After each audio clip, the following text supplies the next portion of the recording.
Class is now in session. I'm Professor Hockey, and today we're discussing the game between the Sharks and the Oilers, in which the Sharks managed to win 3-2. Now, with four wins against the Oilers this season in 5 games, their only loss being an overtime loss, so claiming 9 of a possible 10 points against Connor McDavid and the Edmonton Oilers, so a solid season for them. Technically, if that's a playoff series, they would have won it.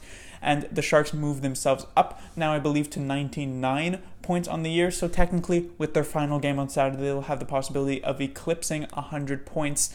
I believe they actually hit 100 points last season, but didn't actually pass it and haven't passed it for the past few years.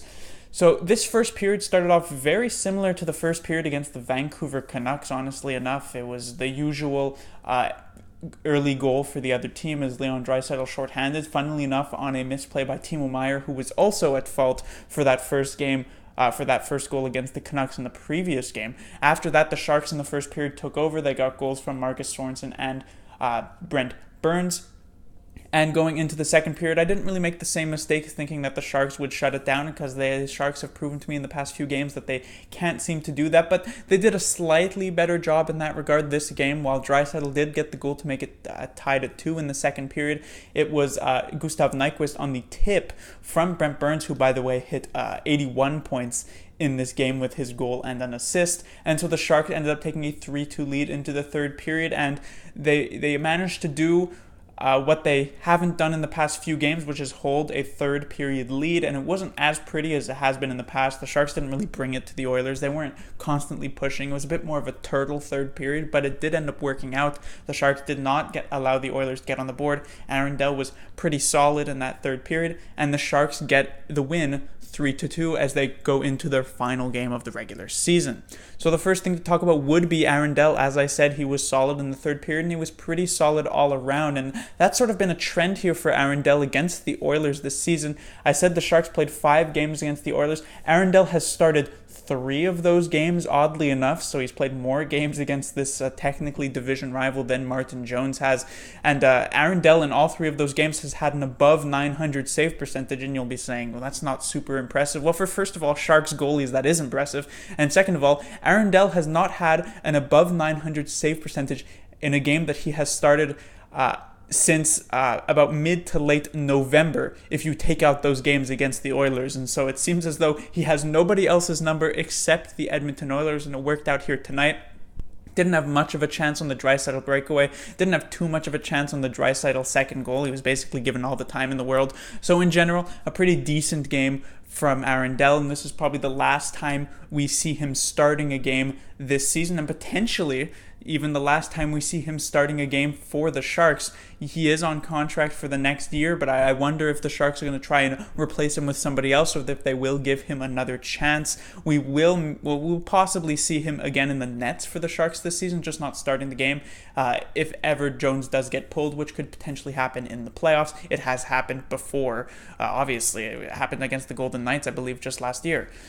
Next, I will talk about Jacob Middleton, who once again got the job with Brent Burns this game, and he did perform slightly better. I think as the Sharks as a whole were slightly better in this game. Not that much better. They still weren't great in this game against the Oilers, but it was somewhat better than they were against the Vancouver Canucks. Middleton was pretty good, which I guess is an improvement over what Joakim Ryan did. I mean, besides Ryan first game coming into the lineup once Shemek was injured, I'd probably rank this game from Middleton above every other game that Ryan has played since Shemek went down.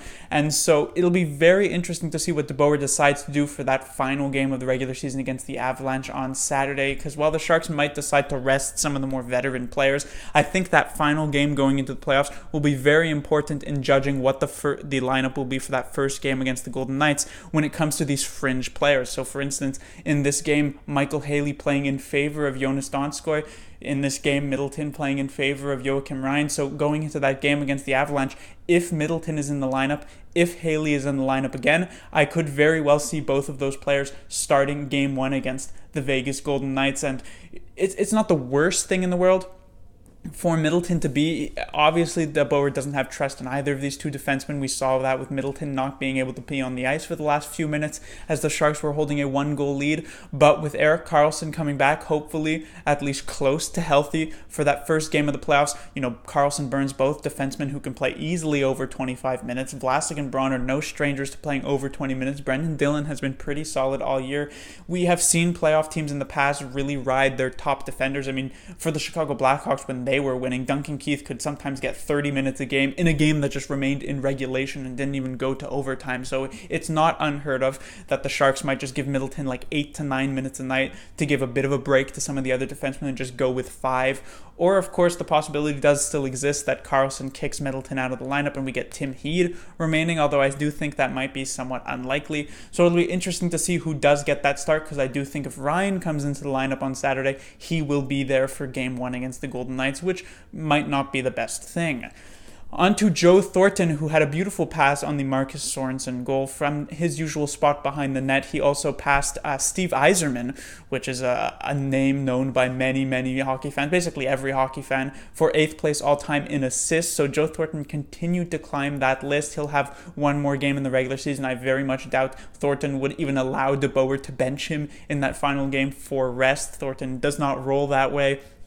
And so this could potentially be Joe Thornton's final playoffs, not just as a Shark, but just in the NHL. It'll be very interesting to see if Thornton decides to come back one more year after this. It'll probably depend on how the Sharks actually manage to do in the playoffs, because, Thornton has been very productive this year, but, he's certainly getting up there in age. I believe he's going to be, age 40 by the end of this year, so you can't necessarily blame him if he does want to retire. It looks like he does at least have another year in him, but it'll still be very interesting. So right now, watching Joe Thornton is sort of just an appreciation of all he has done for this franchise, all he is going to continue to do in these this last game of the season and into the playoffs, and just appreciating the fact that he has been a San Jose Shark for over a decade at this point.